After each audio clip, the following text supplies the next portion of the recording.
these orders out. I'm gonna run and get you all the sizes you need and pack up all the duplicates. We'll have to get food too. All right. Welcome back to Monday Meeting. Wow. We're excited that you're here with us. We've got a what's the opposite of geriatric? Youthful. Young. Youthful. We've got a youth running the switchboard for us over here, my oldest daughter, so I had to get some things going, and we're live now. We're glad you're here. I'm glad to be here. Today we're going to be finishing up 14, and we're liable to get all the way through. Chili said we might even get into 16 without Chad being here. Yeah, nobody's snagging us up. Easy, Bob. You ever been snagged up? Oh, yeah, many a time. I do have one thing I want to say, one story to tell. We went to that speaking thing in Franklin. Yeah, I wanted to hear this. Thursday. Well, there's a couple good stories, not just about the trip. Yeah, the but speaking event was great. I heard something happened to you that. Yeah. Rolling Hills was a fun, good time, humongous campus. But they pulled in a lot of men. They had like 1,000 men there. So, yeah, it was really cool to get to be a part of that. We went and saw the Carter House while we were there. We'll tell that one on Wednesday. Well, you won't be here Wednesday. You can tell it. Yeah, I'll tell it Wednesday. That's pretty funny. But one thing, we was coming back, and Chad said, I got to pee, and we was getting off the exit. Oh, yeah. And so I said, we'll just pee on the side of the exit here. So we stop. Chad gets out. I get out, and I step right into a pile of human feces. Just a nasty, soft pile of human crap. How are you certain it's human? You can tell. Well, I mean, I don't know. Are you certain? I'm pretty certain. Did you smell it, Corn? Oh, yeah, I smelled it. Well, yeah, you smelled it. You stepped in it. Human crap is the worst smell. Yeah. It was, it ticked me off bad. Why weren't you looking where you stepped? It's dark. Yeah. It was like, 12:30 or something? Oh, yeah, yeah. You're in sandals, too. Yeah, it didn't mush over because I felt the softness. When you step on a turd, you feel the softness. And they say, this is not ground.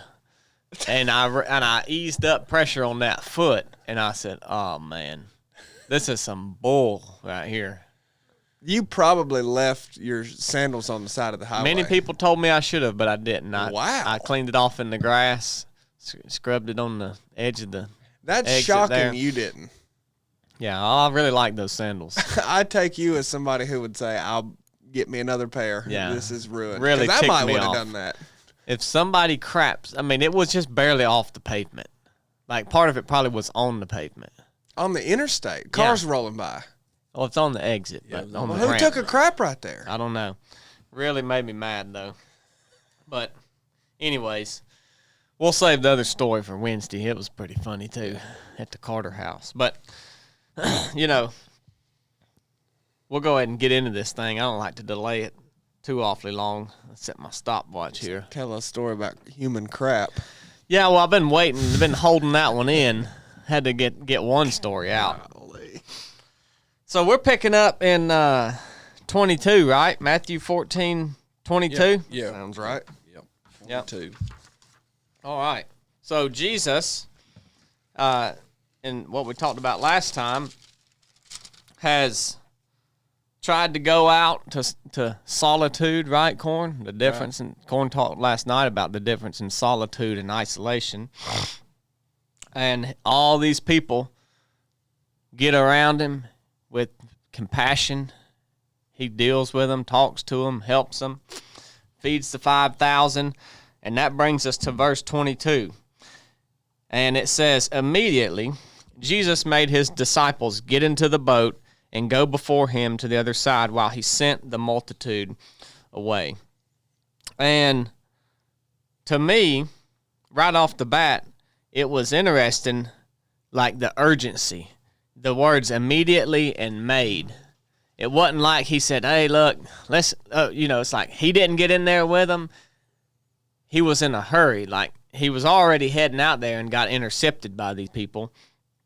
And then immediately he says he made them go get into the boat. Another version says he insisted or he directed, but they're all direct commands. Like that was what he made them do. It wasn't like an option to them. And it was interesting to me. Why do you think that he made them do that? Y'all got any thoughts on that? I don't. I mean, I don't. No, the totality of it. He had just heard that John had been killed, right? Yep. And then they had went out, and the multitude sort of followed them when they was on the boat before, around the side of the lake. It gets out and feeds the 5,000. That was a long day. Yeah. You would think if someone said, "Hey, y'all got to get in this boat and go on," that he was about to rest up and take a nap. Like it's been a long day. But no, he don't. He goes up on top of a mountain.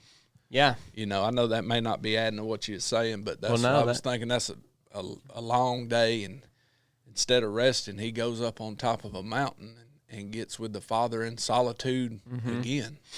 Yeah, it was when I read it, I thought the same thing. I thought, well, he was already trying to go be alone because John the Baptist had been beheaded, presumably to mourn. Let me close this door. Yeah, that was a real oversight. People in there coughing and crap. Y'all supposed to be looking behind me. And I thought, like, maybe he's just, like, now he's trying to go do what it is that he had set out to do initially. But if you look in John chapter 6, 14 and 15, so 14 says that, he did this. Well, and then 15 says that when Jesus perceived that they were about to come and take him by force to make him king, he departed again to the mountain himself. So he had just fed the 5,000, and John is accounting saying that Jesus thought that they were going to come take him and make him king because of all these things he was doing, which is interesting and not in line with what I had thought. Right, yeah. But I guess if you think about it, he's doing all these miracles, and maybe he was like, they're coming to take me and want me to be their king, which is not in the will of God. And maybe he sent the disciples out so that they wouldn't be corrupted by their willingness to do, because they probably would have joined right in. The disciples, like, right. They were kind of from the same stock, right? They wanted the Messiah to be this king, right? Their leader that stays here on earth. And so to me, that was just interesting that it gave insight into that.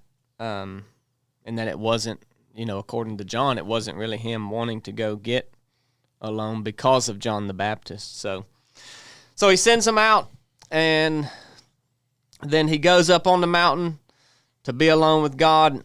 We don't ever get any really indication that he slept. That's what I would be thinking. Like, right. Like you said, it's been a long day. Like, I need to get some rest. But it doesn't seem that way, because it says in the fourth watch of the night, which is assumed to be, from what I read, like from anywhere from 3 a.m. to like 5 a.m. or something. So early in the morning hours.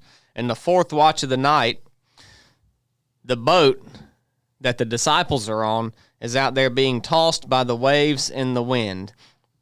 And so Jesus goes out there to them and meets them out there. And that's kind of an interesting interaction they have when Jesus gets there. They thought it was a wraith. Yeah. Yeah. They saw him walking, and they said, it's a ghost. Why do you think they responded that way? Do you think that's weird? Yeah. Yeah, I do. But, I mean, if you think about it, if you're out anywhere and you see something you ain't expecting, I'm not speak for yourself. That's right. I'm not speaking for y'all. And you see something like out in a soybean field while you're coon hunting, and it's a man like, you'd say, that's a Civil War man. I'm not going to stand up. Now, of course, I hadn't just physically been with Jesus in the moment, but I'm not going to turn around and say, well, that's Jesus, unless he says I'm Jesus. I'm going to say, whoa, now that's something wild right there. Yeah. Yeah. Or something on the moon or something, Exactly. Yeah, it's you always try to put yourself in like the disciples' shoes, and because, we read this and we're making these, saying that we would have done this after we've read the whole Bible. Right, but yeah. you would think, had you been with Jesus for this amount of time and you'd saw all of these different things that he's done, and then someone shows up, I would think my mind would go, I bet that's Jesus. Like, nobody else is out there walking on the. Yeah. But this was new, right? I mean, this was something new. They're like 2 or 3 miles out in the sea, and clearly they weren't expecting him. They weren't expecting him to come save him, or they would have recognized him, right? So they weren't looking for him.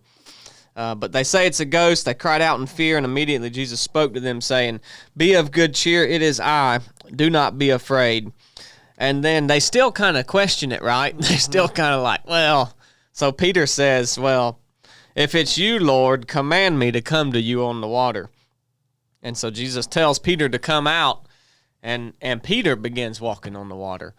And what everybody knows this story, right? Peter starts looking at the wind and the waves, taking his eyes off of God, and he falls and he starts to sink. And everybody wants to bash on Peter like, "Oh, you didn't have any faith." Right. But if you really look at it, who was the ones that didn't have any faith? Yeah. Everybody else in the boat, right? Everybody's still in the boat, yeah. Peter was the only one willing to actually step out, I mean, literally, in faith, to come to God to say that, well, if he says he's God, this must be Jesus. And he steps out, and that's, we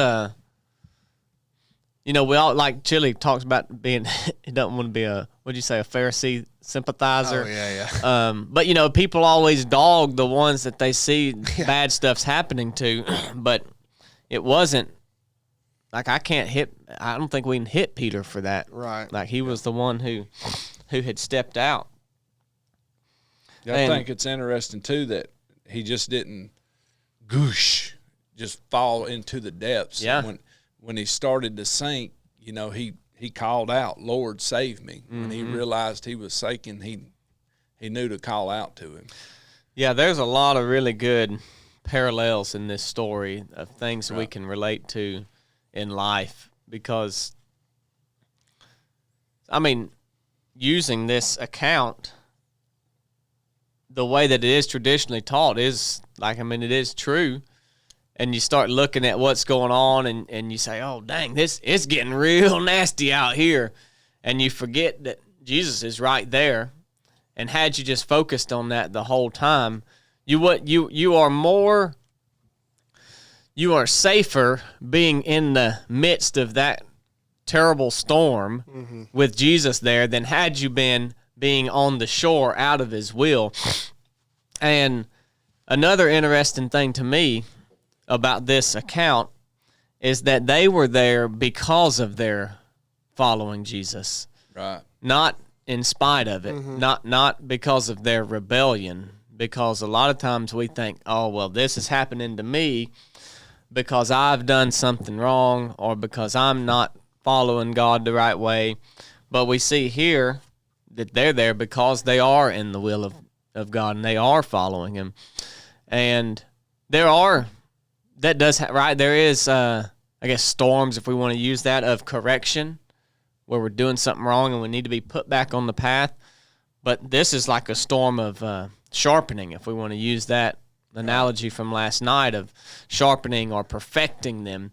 And when he sent them out, you look at all this in hindsight, he knew, right? He knew it was going to happen. So he had in mind of perfecting them from the moment he sent them out. He knew, like, all right, I got this little window of time. I'm going to go up here and talk to the Father, but here in a little bit I'm going to have to go out here and save these disciples. Did you notice, maybe this is skipping ahead, but did you notice when it says at the end, and of course this could just be a translation thing and not like a real issue to hone in on, but it says, "Then those who were in the boat worshiped him." We're at what verse? 33. Then those who were in the boat. What does that mean? Yeah. I mean, it's the disciples. Why are they referenced that way the whole time? Then it makes you go, well, who else was in the boat? Because Yeah. does it not you? I mean, I know that could just be a simple Right. just change of wording and whatever. It's obviously it's understood that it's them, but I just go, it makes you pause and go, who is in the boat? Yeah. Yeah. At this time, were there more than the 12 disciples at this time? You know, because sometimes it references the disciples or the followers of Christ, Jesus, and we just think it's the 12. Yeah. But at periods of time, there were more following him than just the 12. Yeah, it just earlier it's, all throughout that little section it says made his disciples get into the boat. When the disciples saw him walking on the sea, they did this, and then it just switches to those who were in the boat. Yeah. I don't know. I guess it could have been them plus others in the boat, and then they all worshiped him after that happened. I don't know. It's just, and they still had some doubt before that point, because look at the last part of 33. It says, then they say, truly you are the Son of God. Like, Yeah. it's like they had like he literally just fed 5,000 people with a few loaves of bread, and you still got questions. But I mean, that's how us as humans are, right? Things happen to us. If you think back on your life following Christ, the times that he showed up and done things. I mean, I hate really even saying that, showed up, but the times that he has done something miraculous, or that you say, I can really see God's hand here. He's always moving. He's always in your life doing things, but certain moments we can see his hand moving more so than other times. But what happens as the years pass, that just becomes kind of just an afterthought, Yeah. and it's like, and you might even say, well, was that just coincidence? Or did that really happen? And so maybe that's like, again, it's easy to hit these people in the Bible where they start to waver, and you say, like, you were there experiencing this. How can you not be more sold than that? But they're just like us, man. Yeah. As time goes on, when things happen, like we take them for granted, you lose that memory of it. You lose the impact of it. And like you said, you're like, well, did God really do that, or was that just the way things happen for whatever reason? As if there's some coincidences going on. You know what I mean? Yeah. Yeah, it's like that's the age-old temptation, really, of Satan is, did God really? Yeah. I mean, that's what happens in the garden, right? Did God really say that you can't eat that? Yeah. And that's what, did God really do that? And that's the age-old temptation. I remember when I did this thing, I was building a table and I smashed the end of my finger, and the end of my finger died. I didn't actually cut it off, but because I smashed it so hard, it died. So then I had to go have surgery, and they cut it off, right? And I remember that night after the numbing medicine wore off, this joker hurt so bad. It felt like my finger was being curled in, and someone had some vice, like they had it in a vice and was just cramping it down. And I mean, it hurt bad enough, like I was in tears. And I remember calling, what is Chad called, James Cordell? Jeff Cordell. Jeff, I remember calling Jeff Cordell, James Cordell, and he was at the square in Marietta eating or something. And I said, look, man, this thing is terrible, hurting. Can you pray for it for me? And he prayed for me, and in the middle of the prayer, it stopped hurting, as if I didn't even have surgery, like right in the middle of the prayer. And after he got done praying, I was like, well, believe it or not, it stopped hurting. He was like, what do you mean, believe it or not? Like, Yeah. and that was a moment like of desperation for me, and that's where my faith was at. Well, believe it or not, I didn't really think this was gonna happen, but I didn't have no other option. Right. And I can hang on to that moment, but if I don't revisit that occasionally and hold to, like, no, it hurt and then it didn't. You can't you can't fight that. You can't dispute it. And so those things that we have, we need to hold on to them and realize that how they happened and how God spoke to us in that moment when things were going sideways, or even when we had a clear head and we say, this is what God said, and then things get really bad, and we say, did God really say that? We let our feelings determine what we know to be truth and how God is interacting with us. And so that's one personal moment of my own that I always hang on to, that I have went back and thought, like, did it really stop like that? Like, it's unbelievable. Years later, the feeling of the pain kind of goes away, and you say, well, did it just kind of ease up? But then I just go back to, no, I remember it bad, then good. And so I think that's something we have to almost fight against. Right.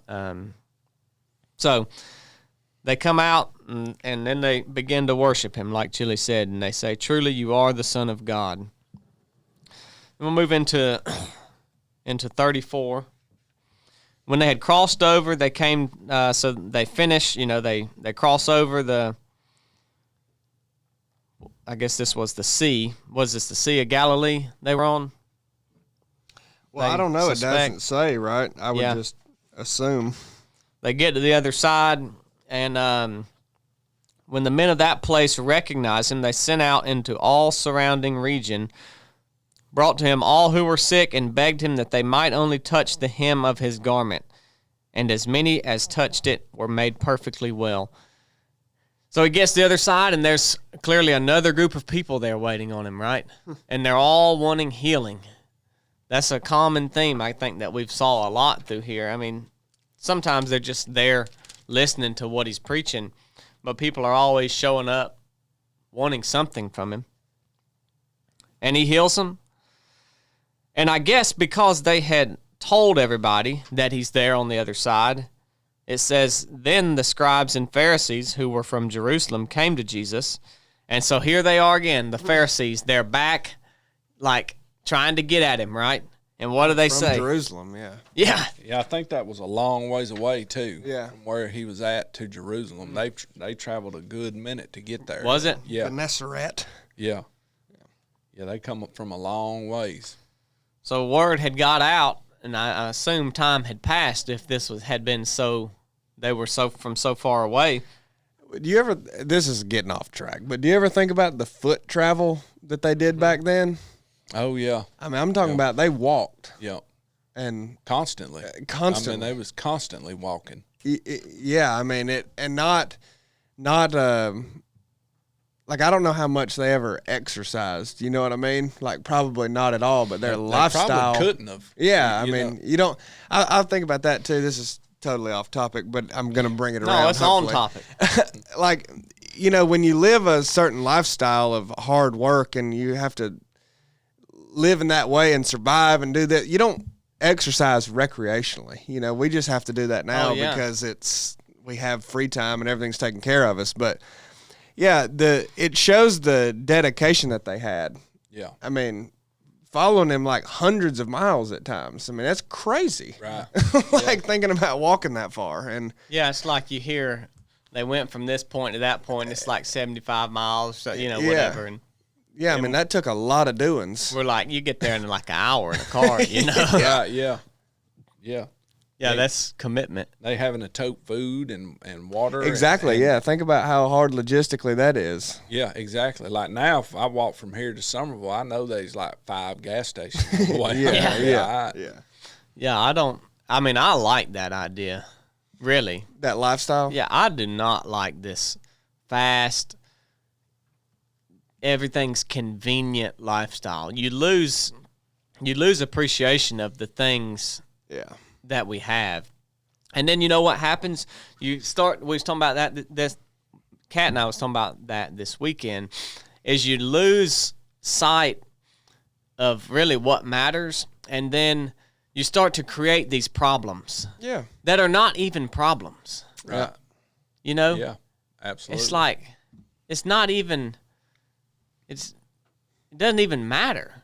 But humans will find the next problem that they can find, and they're going to figure out how they can make that better. And before you know it, you're trying to figure out, how you can get a garbage can lid to open automatically, when you walk up to it, because you don't have to. It's like we're in a race to what point can we get to where we just absolutely do nothing. We just sit. You know what I mean? Yeah. It's like is that where we're racing to? You know. Yeah, we're doing all of these convenient things to free up time to do more things, and we layer on so much on top of us, and that's the reason all these people got all this mental health stuff. Yeah. They're putting so much crap on top of themselves that you're not meant to deal with. Yep. Well, I mean, that's what they were literally. That's why they walked so far to follow Jesus, so they could bring up a problem that they had. Yeah. Y'all ain't washing your hands. Yeah, That's why they did that. Exactly. Like that. I mean, I know there's probably more to it. They wanted to just be there and ask all kinds of things and whatever. But well, they wanted to be there to get something on Jesus. Yeah, right? yeah. But they walked hundreds of miles for the sake of. Do you not wash your dang hands? Yeah. Why are your disciples not following the law? You're supposed to be washing your hands before you eat. Right. Yeah, that's their point, right? That's their conviction. He says, why do your disciples transgress the tradition of the elders, for they do not wash their hands when they eat bread? And Jesus tells them, why do you also transgress the commandment of God because of your tradition? For God commanded, saying, honor your father and mother, and he who curses the father and mother, let him be put to death. But you say, whoever says to his father or mother, whatever profit you might have received from me is a gift to God. So he's basically saying, you guys say, honor your father and mother, but then when they ask you for something, you say, oh, I can't do that because everything I have is God's. And so he's saying, you've made the commandment of God of no effect by your tradition. So your tradition is nullifying the commandment of God. And he calls them hypocrites. And he says, well, did Isaiah prophesy about you, saying, these people draw near to me with their mouth and honor me with their lips, but their heart is far from me, and in vain they worship me, teaching as doctrines the commandments of men. And I think we see that a lot today, and it's amazing to me that all of these things written in the Old Testament, to just see them come true in the New Testament. And he draws on this, and basically that's like a slap right upside the face. Yeah, I was just going to say, he didn't just come true. He literally looked at him and said, hey, this is of you. Yeah. I mean, I don't know that it had really been presented quite like that before. Like, this is literally you. You are fulfilling this right here. And they're like, dang. Yeah, like these things that you guys study and say that you live by, you are fulfilling the negative thing that it says is going to happen right now. Yeah, that is... I think we see that a lot today with the people that draw near to me with their mouth and honor me with their lips, but their heart is far from me. And that's not a place you want to be. No, we talk about that a lot. You know, you do. The heart supersedes or like, you know, takes precedence over even what your mouth says. Like, not that it's good to be saying bad things with your mouth and doing bad things, but like if your heart is actually in the right place, you know, that probably won't happen. But if it does, like, that's what's more important. Mm-hmm. I mean, overall, where your heart is at. And they definitely valued actions more, but I think we do too. Yeah.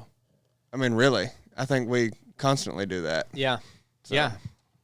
Yeah, I think we do too, because that's what we can see and that's what we can judge, so to speak. That's our gauge. Yep. You know? Yep. And so you can show good things, right? You can draw near to God with your mouth and honor him with your lips, but your heart be far from him. Mm-hmm. But I don't think the opposite is true. I don't think that you can not dishonor him with your lips and not be near to him, but your heart be close. I don't know. We have talked about that, right? I mean, you can do things wrong and you still sin, obviously, but yeah, I guess it'd be different than dishonoring. Yeah. Yeah. And so, you know, we can gauge. That's always a hard thing, is judgment and seeing where people are at by their works and by their words. And the things that we say are a good gauge for us, for ourselves, if any, at the very least. Right. We talked a lot with Blakely, right, about out of the abundance of the heart, the mouth speaks. The things that we take in affect our heart, what we feed ourselves, where we're at. And if we start saying things and doing things that we shouldn't do as a follower of Christ, then we can look and say, well, what have I been putting in my heart, right? So Jesus tells them this, and so they're coming at him, accusing him, and he basically tells them, well, look at you, you're nullifying the law, the word of God by your tradition. And when he had called the multitude to himself, he said to them, so he's had this conversation with the Pharisees. Now he's turning to these people and he's saying, hear and understand, not what goes into the mouth defiles a man, but what comes out of the mouth defiles a man. What y'all got on that? Well, I mean, that's just hearkening back to the traditions that go along with washing your hands before you eat bread, right? And you know what you can and can't eat. I mean, I'm sure that's all he's talking about, because that's right along what they're focusing on. And he's saying, you think you should wash your hands before bread, and that's more important than, you know, how you live and where your heart is and how close you are to God and how you're honoring God. Well, let me tell you what else don't really matter. Yeah. If you eat this or that, it's more so, you know, what's coming out of your mouth. And it's interesting. He says that what can come out of your mouth will defile you. Mm-hmm. You know, like, it's not even just that it's, you know, not good or can have an effect, whatever. I mean, it that is what defiles you. So that's, yeah, I don't think it's ever taken as serious as it should with most people today, including me, and, you know, like, how much what you say matters. Mm-hmm. Like, we know it matters, but that's a big deal. Yeah, how do you think it defiles you? What you say, it's like you're defiling yourself. Yeah, I don't know. It just, clearly it's more significant than anybody was taking it then or takes it now. And it's like we still don't really get it, you know? Yeah. It's like, you know, if you're saying some, you know, for lack of a better explanation, some whacked out crazy things, cursing or, you know, however it may be, talking nasty or whatever, like you're essentially saying it's okay for me to have these thoughts and voice them out amongst the people around me, and just, you know what I mean? That just, the totality of that can't be good. Now, comparison it to the word defile, I don't know how to coincide the both. You wearing that Slurpee out over there. Like, just blow it and get it over with. Like, just blow your nose. You don't got to try to hold it in. Get it out. It's not enough. Oh, I thought she was drinking a Slurpee over there. No, she's blowing her nose. Oh. Anyway. Got the youth back there. Yeah, that's an odd thing. And then he gets back into parables, right? Yeah. Yeah. So he's going back. We talked about that a couple weeks ago.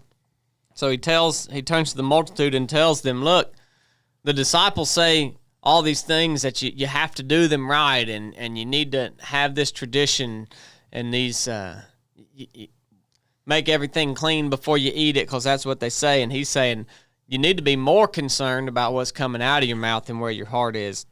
And he turns to the disciples and he said to him, do you know that the Pharisees were offended when they heard this saying? I'm sure they were. Yeah, absolutely. So his disciples came to him. They're letting him know, hey, you just really ticked these Pharisees off. And he answers and says, every plant which my heavenly Father has not planted will be uprooted. Let them alone. They are blind leaders of the blind. And if the blind leads the blind, both will fall into a ditch. Every plant which my heavenly Father has not planted will be uprooted. And he's talking about the Pharisees, right? Yeah. I mean, because that's what the disciples had just asked about. And so it's almost like the was it the wheat and the tares we talked about earlier that were planted by the enemy that came in to try to sabotage the farmer, right? And, it's like God planted the wheat and the enemy came in and planted the tares, and he's referring to them. He doesn't say the tares, but it's like a plant that was not planted by God or by the farmer, and they will be uprooted. And we see that if we look back to that other parable where he says, don't go pull them up so that they don't uproot the good plant, right? And he's telling them this same thing again. God hadn't planted them. Leave them alone. They're the blind leading the blind. That's not a good thing to be doing. No, it ain't. Following or doing. And Peter answered and said to him, explain this parable to us. So here again, we go back to when we were talking about parables when he was like, they don't understand because they don't know, and you understand, and then they're still asking for explanation. Yeah. And so they're doing that again, Peter is. And by the way, Peter is the one, he's always pushing the issue. Like, he's not scared to be like, hey, all right, I'll step out on the water. Right. Like, I'm probably going to mess it up, but I'll try. Yeah, he is. And he's always speaking his mind and ready to act, and oftentimes acting foolishly. But he's the one acting. Not all the others, but you don't see the others as often as willingness to just put themselves out there and be honest and open and just do something, even knowing that maybe they're not prepared or they're not able to. And that's like the man in the arena that, we talk about a little bit. Like, he's the one out there doing it, and everybody's scrutinizing him because he's the only one acting that can be scrutinized. If nobody was doing anything, then... Yeah. I mean, he's asking all the questions and everything. He's being involved, Yeah. And so Jesus explains this parable to him. He says, are you also still without understanding? So Peter had to know he was going to get something like that, and Jesus says, good night, man. You still don't get it? Do you not yet understand that whatever enters the mouth goes into the stomach and is eliminated? But those things which proceed out of the mouth come from the heart, and they defile a man. For out of the heart proceeds evil thoughts, murders, adulteries, fornications, thefts, false witnesses, blasphemies. These are the things which defile a man. But to eat with unwashed hands does not defile a man. So he's basically explaining that parable as a furtherance of the original one, but I don't really get that from that. Oh, exactly. Like, I'm glad you said that. I was sitting here going, well, if you said explain this parable to us, what he said, I'm still confused. Yeah. On how that's the explanation for, every plant will be uprooted. Yeah. Like, what? The blind will lead the blind? I mean, that explains he's like, this is how it doesn't defile you. They're wrong about that. I'm telling you straight, but that didn't explain that parable to me. I'm still confused about what that. Yeah, it doesn't. What Jesus said it meant, I didn't, I get that he's saying, hey, I don't care that I tick those Pharisees off. They're not planted by God, and they'll be uprooted by him in due time. That's kind of what I got from it. But he tells Peter, hey, dummy. Twice he tells him, you still don't understand? Right. Do you not yet understand? Are you still without understanding?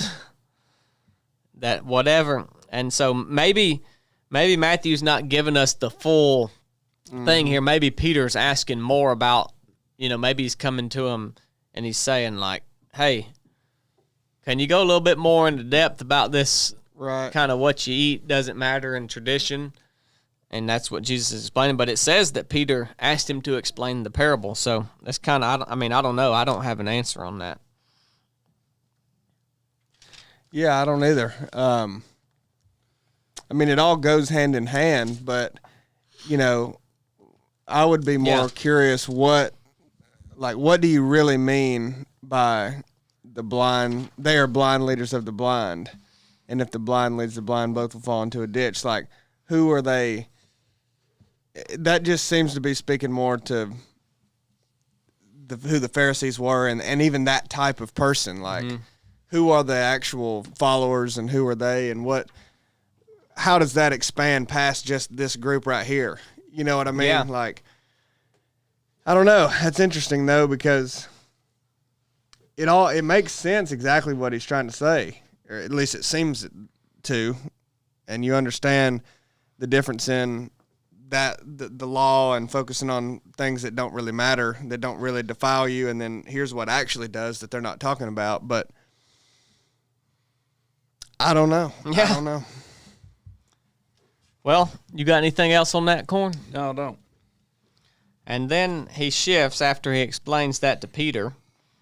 It says, then Jesus went out from there, so he's kind of moving on from that crowd and dealing with those Pharisees who are confronting him again. And he departed to the region of Tyre and Sidon. I don't know how far that is, but I don't either. he took him a trip to there. And behold, a woman of Canaan came from the region and cried out to him, saying, "Have mercy on me, O Lord, Son of David. My daughter is severely demon-possessed." And his response to her was not what you would expect, at least to me. And so she's asking, like, help me with my demon-possessed daughter. And it says, but he answered her not a word. And his disciples came and urged him, saying, send her away. She's crying out after us. Like, so she comes asking Jesus for something. It's like he turns a blind eye to her. And his disciples are like, get rid of her. She's here nagging all the time. And he answered and said, I was not sent to accept the lost sheep. I was not sent except to the lost sheep of the house of Israel.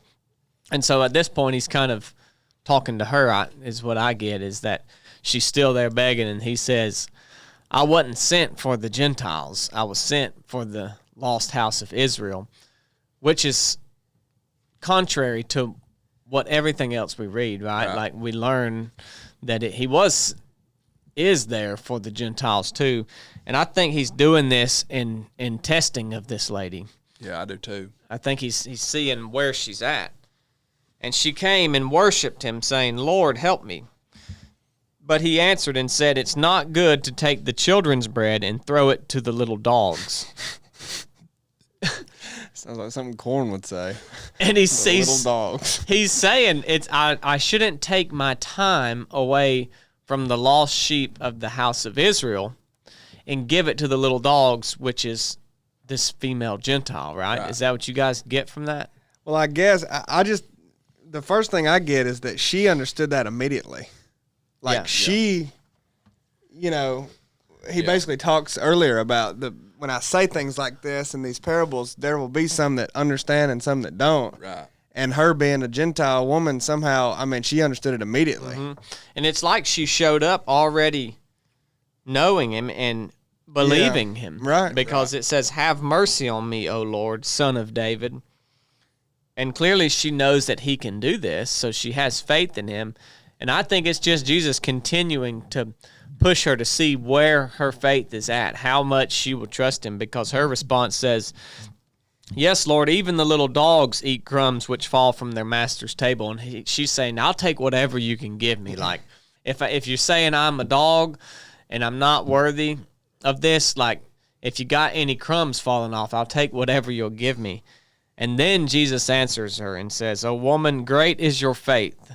Let it be to you as you desire. And her daughter was healed from that very hour. And that's a beautiful story to me. Right. People may be against how Jesus responded to that, like he was, hateful, or that wasn't warranted, that he should just respond and give everybody healing. But he was, again, perfecting this woman's faith and taking it to the max and seeing where it was at. Like, how much do you really trust? Because maybe me and probably a lot of other people would say, well, if you're going to be that way, then all right. Right. I guess ain't nothing you can do for me. And then that's the end of your faith. Yeah, I think like you that he was testing her, but I think there's a few things here that are interesting. So this region, I believe, Chili, you probably know because you a learned man of the Bible. Yeah. that this region was mostly Gentiles. Well, you remember earlier in Matthew, it talks about how Tyre and Sidon, or however you say it, is like rough, Right. with immorality, and I mean it should be destroyed. Right. Yeah. Yeah. So, and also like when you said she clearly knew what he was talking about. So, a while back I read something on this particular section here, and I remember that there's two different words in Greek for dog, and like one of them means like wild cur, and the other one means like little puppy, and it was believed that in Greek the translation was the pet dog is what Jesus said to her. To this lady? Yeah, to this lady. So she and in saying that, like they didn't have a lot of utensils to eat with back then, so they would eat with their hands. And a lot of times when they were done eating, they would take like a piece of bread and wipe their hands and throw it down to the pet dog For the dog in to the eat? house. Yeah, so that's one reason I think it's very possible she recognized exactly what he was saying. And I don't think, on a side note, and like, I don't think there's any like derogatory words in Hebrew, Oh, really? right? Chili, do you know of that? I don't know There's that. like curse words. I don't think there are, and I think they did call Gentiles like dogs. They didn't have a word specifically for them, so they called them dogs. So that would be derogatory, you're saying? Or, Well, yeah, in and of that sense, but I don't think that was the word that was translated that Jesus used. I think it was, like it said, little Yeah. dog or puppy dog, Yeah. pet dog, Yeah. that would be around the house, not the wild cur that they called the Gentiles. I would find it hard to believe that every language, every culture doesn't have something derogatory. You know what I mean? And that I may people would make up. I may be wrong, But maybe they don't. I don't know. I mean, it sounds like they would have used, like the other word for dog, I mean, as derogatory, right? Yeah. So that seems to point that it is significant that which one was used there. right? Yeah, Right? I mean, yeah, absolutely, yeah. Yeah, we lose so much in culture, like you say, if that's common practice to wipe off with bread and throw it down, then she understood, like, even the pets get to eat a little bit of what's falling off the table. Absolutely, yeah. And if I'm the little pet, then is there not something that could fall off the table for me? Yeah, And that Jesus sees her faith and her perseverance yeah. in seeking him. Regardless of how we see it as harshness or whatever, her faith prevailed. He knew at the beginning that he was going to heal the daughter. Yeah. When he first interacted with her. Yeah. So I think he was testing her faith. Yeah, because she comes, he says no. She comes back, he says no. She comes back again, Yeah. and then he heals her daughter. And then in the next section there, Jesus heals a bunch of people again. Jesus heals the multitude. So he skirted the Sea of Galilee, so I guess that tells us that's where he was, maybe a little bit previously. Went up to the mountain and sat down there. Then the great multitudes came to him again. Isn't it wild that, everywhere he's going now, he's getting, before this wasn't happening because he wasn't quite as popular, but now so many people have been healed and touched and heard Jesus that the word is spreading, and he literally can't go anywhere. Every time there's a transition, it says Jesus was alone, and then there's a great multitude. And then Jesus was alone, or he was trying to get alone, and then there's a great multitude. And most of the time, they're coming to him for healing. They're wanting healing. And so he heals these people, heals them. Well, they came to him lame, blind, mute, maimed, and many others, and laid them down at Jesus' feet, and he healed them. So the multitude marveled when they saw the mute speaking, the maimed made whole, the lame walking, the blind seeing, and they glorified the God of Israel. And we read this so much, I think we kind of lose sight or of really how powerful that was. Like, if you picture yourself, like, where we're at today, and you had all of these people that were blind, mute, paralyzed, and you see them come there that way, and they all are healed from what they have. And we have this account in multiple Gospels, multiple accounts in the Bible, different books from different authors written at different times. And as I was reading this, it just stood out to me, like, it just really made it more vivid and real, and just remind you, like, this is really real. Sometimes at least I can get caught up in studying things, and you just lose sight of the realness of it. Like, Right. That's powerful. All these things, we see them, we read them so much. The Bible has such concentrated accounts of healing and miracles. It's like, oh, well, here's another miracle. Here's another groupie healed. Yeah. But it's not a piddly thing, you know. No, it ain't. Yeah, you're right. Even going to the next where he feeds the 4,000. When I was reading through this, I was like, oh, okay, about to feed a bunch of folks again. Yeah, he just fed 5,000.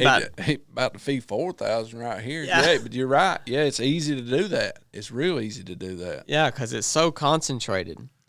I also, when I read about all the healings, I remember, really, I've probably carried this with me into adulthood, like, without really thinking about it and putting it into perspective of how many people would need that type of healing today.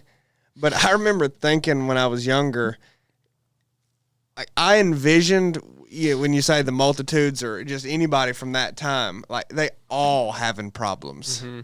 I mean, I didn't envision a healthy person. And when you read it, it almost makes you think, like, who is coming to him? Everybody's blind, maimed, or mute, or all this. Yeah. But then you look around and you're like, that is today. I mean, it is everybody, not everybody, but so many people are dealing with something. It's just like that. Yeah. I mean, if he was here, how many people from Rome, Georgia, would go out into the streets and ask for healing from an ailment of the same way? Yeah, I'm blind. I'm, can't walk. I've got this. I've got cancer. I mean, it would be the exact same way. You're right. I think part of that is because I'm, not dealing with a significant thing like that I just think, well, that's just kind of the default. But no, I mean, it's the same today, and all those people were traveling desperately to him. And why do you think he was healing all these people? I don't know. Why did he do any miracle, I mean, I guess it's probably not accurate to say that it was one blanket reason. I mean, maybe there was an overarching reason why he chose, because he could have chosen not to do any miracles. And maybe the overarching reason of why he did was to show who he is. Mm-hmm. But why did he do each specific thing, and why did he choose to heal people? I don't know. Do you think people are healed today on the level they were healed back then?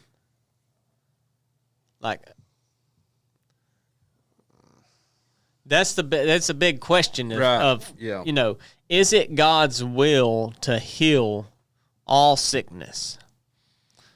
And if it, no, yeah, I mean, that's not on earth. No, that's I mean, some people say yeah, some people say, but does that not an easy answer actually? Because if it was, wouldn't everybody be healed?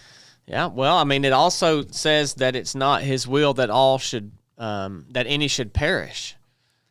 And well, I get we might be talking about different wills in some sense, but also I don't think anybody will perish. Like, everybody has eternal life, really. Like, depends on where it's at. Yeah. Right. And obviously hell is eternal death, but I mean, your spirit will live on. Like, it spends eternity somewhere. So I don't know. I think part of the thing when people are talking about that, they that is a fact that everyone will live forever. And was it God's original will for sin to enter the world and there to be death on this earth? I mean, that's a weird question, because in some sense you have to say yes. Like, it's what happened. Mm-hmm. You can't. What happens is, but I think somehow it's kind of one of the mysterious questions of how is this true and this true at the same time, and you don't really understand. But I think there's the original plan of God in a sense that's different from the will of the will is like what has everything that's happened and what is going to happen, but it's not.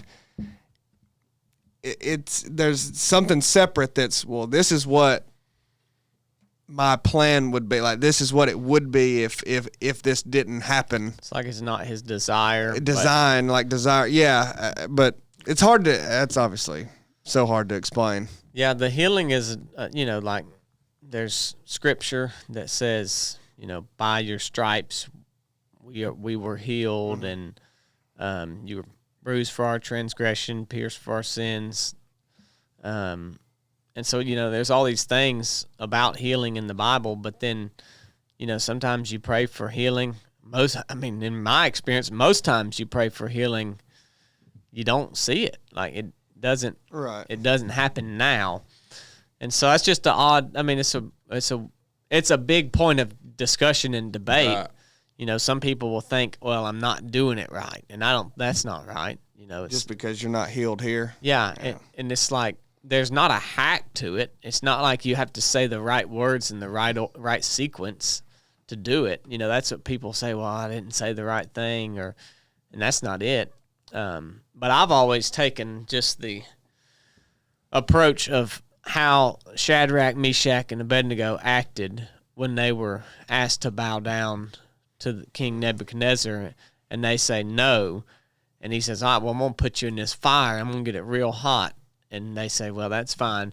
Our God will deliver us from that fire. And then they say, but even if he doesn't, we're still going to serve him. Right. And he's still going to be our God. And, I think people will let that healing, let that kind of their faith hinge on that. Like, well, if you don't do this, then, you're not really God. Like, you're not, your Bible says this and you don't do it, then, but you can't, like, there's a line of having faith and believing that this will be done, but also being okay with, but even if it doesn't, I'm still going to serve you. And that's always been because people will ask me that a lot, but although that story is not dealing with healing, it's dealing with faith in God and expecting him to do something, but even if he doesn't, they're still going to serve. And of course, the story goes on that God did save them from the fire. Yeah. But anytime you look at healing in the Bible, well, most places, it's done like there is a couple accounts where he tells them, hey, don't tell anybody I did this, right? But I don't think that. I think that was because he didn't want to draw attention to himself at that point yet. Yeah. But he still did it for the person. Right. So that gives credence to that. It's not always to show who he is. Yeah. And so it's just well, the interesting thing, he knew they was going to tell anyhow. Yeah, most of the time, right after people have heard and come to him. But that's a great point, that it wasn't the time, like probably not the totality of why he done everything, but he was fulfilling prophecy. Every time, well, the majority of the time when the Pharisees asked him something, he said, well, he's explaining to them, I'm the Messiah. I'm fulfilling this prophecy. This is what's going on. Everything he did was to lead him to the cross, and it was all in that time. Yeah. Another thing I think that it goes along with that line of thinking is when you say it's not God's will, it is for everyone to be healed and all this. I think you almost have to think, if you think that way, you almost have to think that the reason that anybody is sick in the first place is because of some sin or something.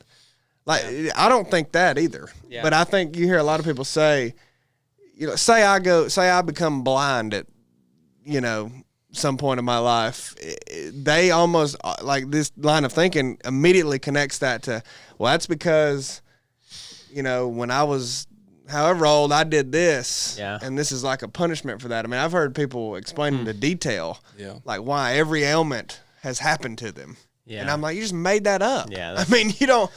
That's not in line with anything else you read. No, but I think a lot of times that goes hand in hand because you think that there must be a reason why this sickness happened, and it's because of something that I did, and then, Well, that's what they told Job.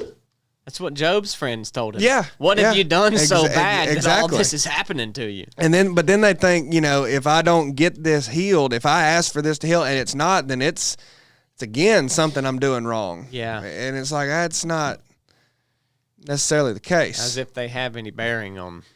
Yeah, it places a lot of what happens on us, which is a good thing to do if you're taking responsibility, but when you draw every event that happens and it all is tied back to you become the center of the universe. Yeah. Like the world goes through you and what you've done, and that's not really how it works. Yeah. So. Yeah, just the example we just saw was that sometimes bad things happen to you because you are following God, and it's not a punishment. It's like me and Blakely going on a run this morning, and me saying, all right, you need to give a little more. Like, let's try to get back quicker than we got out here. Let's try to get this next, like that hurts, and that's a hard time, but it's for the better overall, right? I mean, that's a physical example, but it's like Jesus is doing that spiritually with his disciples and even with us today. So,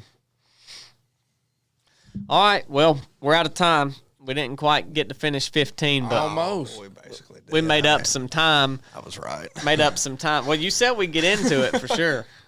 Corn didn't even think we'd get there. No, I didn't. I said we'd get through 15. We did. Yeah, so we'll pick back up next Monday with Jesus feeding the 4,000. Thank you guys for tuning in. If you got anything out of today's podcast, then we just ask that you would share it with somebody. And if you think it would encourage them or help them, then put it out. And we appreciate you doing that. That helps the show reach the people that the Lord wants it to reach. So thank y'all for tuning in, and we'll see you on Wednesday.